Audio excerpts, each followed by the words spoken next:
पूरे विश्व में यह माना जाता है कि भारतीय सिनेमा जगत के सितारे और भारतीय क्रिकेटर सबके लिए भगवान स्वरूप होते हैं और भारत में इनकी पूजा तक की जाती है।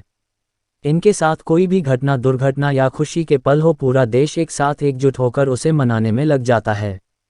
और अगर बात बॉलीवुड की करें तो लाखों की संख्या में बॉलीवुड सितारों के समर्थक दिलो जान से उनको अपना मानते हैं।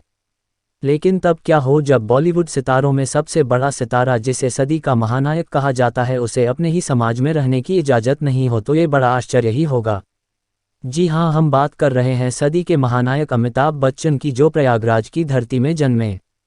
यहीं से सदी के महानायक होने की यात्रा शुरू की और आज उस मुकाम में बैठे हुए हैं जहां उन्हें कोई भी छू नहीं सकता।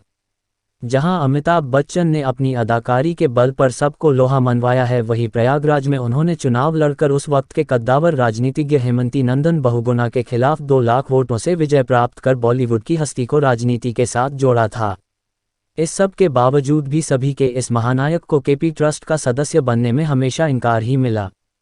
आज से लगभग 150 साल पहले स्थापित केपी ट्रस्ट कायस्थ समाज के लिए एक मील का पत्थर बनने का काम करना शुरू कर दिया था और प्रयागराज के चौक इलाके में एक छोटे से कमरे से शुरू हुआ यह कायस्थ समाज ट्रस्ट आज पूरे भारत ही नहीं, विश्व के कायस्थ समाज के मानचित्र में एक अहम भूमिका रखती है। और माना जाता है कि कायस्थ समाज का यह ट्रस्ट उनकी आन बान और शान का प्रतीक है। लेकिन इस ट्रस्ट में अमिताभ बच्चन को सदस्यता लेने में प्रतिबंध लगा हुआ है। इसका कारण अमिताभ बच्चन के पिता हरिवंश राय बच्चन द्वारा कायस्थ समाज के बाहर एक पंजाबी महिला के साथ विवाह करना था। अमिताभ बच्चन की मां तेजी बच्चन हरिवंश राय की दूसरी पत्नी थी, जो जाति से पंजाब से संबंधित थी। यही एकमात्र कारण था जिसके कारण अमिताभ बच्चन को कायस्थ समाज के सबसे बड़े ट्रस्ट केपी ट्रस्ट से बाहर रखा गया है।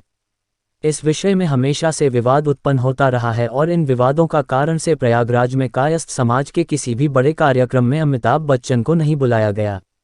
इस बार भी 3 दिसंबर को कायस्थ समाज अपने देशवी वर्षगांठ मना रहा है, जहां पर अमिताभ बच्चन को नहीं आमंत्रित किया जा रहा। यह जानकारी देते हुए केपी ट्रस्ट के अध्यक्ष चौधरी जितेंद्र नाथ सिंह ने बताया कि क्योंकि अमिताभ बच्चन की माता का समाज से संबंधित नहीं थी एवं केपी ट्रस्ट के नियमों के अनुसार सिर्फ उन्हीं कायस्थ समाज के लोगों को इससे जोड़ा जाएगा जिनके माता पिता या उनके माता पिता विशुद्ध रूप से समाज के ही है। अमिताभ बच्चन और केपी ट्रस्ट के बीच कोई मनमुटाव नहीं है, लेकिन ट्रस्ट के कार्यक्रमों में क्योंकि अमिताभ बच्चन सदस्य नहीं है, इसलिए शिरकत नहीं कर सकते और न ही उन्हें बुलाया जा सकता है। किसी भी कायस्थ समाज के सदस्य कोई अधिकार है कि अपने आंतरिक कार्यक्रमों में उन्हें बुला सकते हैं, जिस पर ट्रस्ट को कोई आपत्ति नहीं है।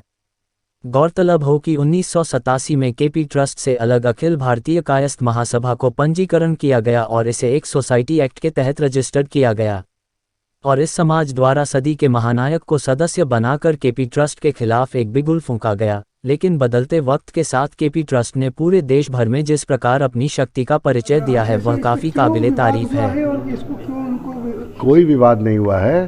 ये देखिए, कायस्थ पाठशाला के ये नियम में और जिन्होंने ये संस्था बनाई है, मुंशी काली शाह जी ने, उन्होंने अपने विल में लिखा हुआ है कि जो भी मेंबर होगा वो प्योर कायस्थ होगा। नजीबुल तरफैन आला बिरादरी करके उन्होंने लिखा हुआ है उर्दू में, वो होगा। उसका मतलब हुआ कि वो नस्लन दर नस्लन वो प्योर कायस्थ होगा। अमिताभ बच्चन जी हम लोग के सम्मानित है, मगर वो मेंबर यहाँ का नहीं बन सकते। हम लोग के अखिल भारतीय कायस्थ महासभा के मेंबर हैं वो, मगर यहाँ के लिए वो ट्रस्ट के मेंबर नहीं हो सकते, क्योंकि उनकी माँ जो थी वो दूसरे समाज की थी। मैं चौधरी जितेंद्र नाथ सिंह, अध्यक्ष कायस्थ पाठशाला एवं पूर्व महापौर नगर निगम इलाहाबाद।